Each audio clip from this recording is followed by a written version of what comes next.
சக்கரத்தின் கண்டுபிடிப்பானது மனித வரலாற்றில் ஒரு மகத்தான சாதனையாக திகழ்கிறது.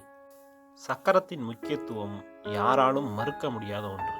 இருந்தாலும் இந்த தனித்துவமான கண்டுபிடிப்பை யார் முதலில் உருவாக்கினார்கள் என்பதை பற்றி தற்போது தெரிந்து கொள்வோம். எந்த ஒரு தனி நபரோ கலாச்சாரமோ அல்லது நாகரிகமோ சக்கரத்தை கண்டுபிடித்ததற்கான தனி உரிமையை பெற முடியாது. பழங்கால சுமேரியர்கள்தான் சக்கரத்தை கண்டுபிடித்தனர். மெசபடோமியாவில், அதாவது தற்போது இருக்கும் ஈராக்கில் கிமு 3500 காலகட்டத்தைச் சேர்ந்த பழங்கால சக்கரம் கண்டுபிடிக்கப்பட்டுள்ளது. இதுதான் சக்கரத்தின் ஆரம்பகால உதாரணத்திற்கு எடுத்துக்காட்டாகும்.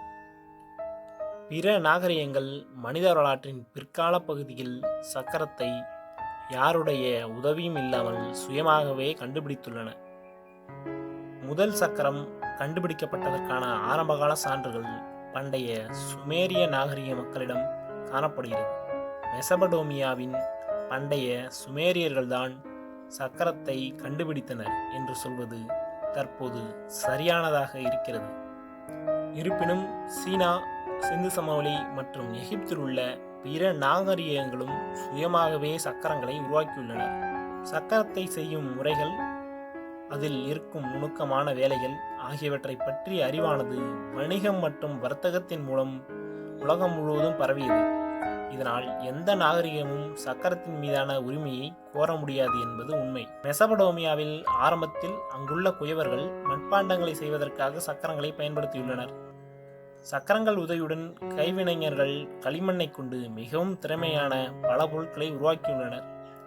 சுருக்கமாக சொன்னால், சக்கரத்தின் கண்டுபிடிப்பு கருவிகள் மற்றும் தொழில்நுட்பத்தின் வளர்ச்சியில் ஒரு திருப்பு முனையை கொண்டு வந்துள்ளது.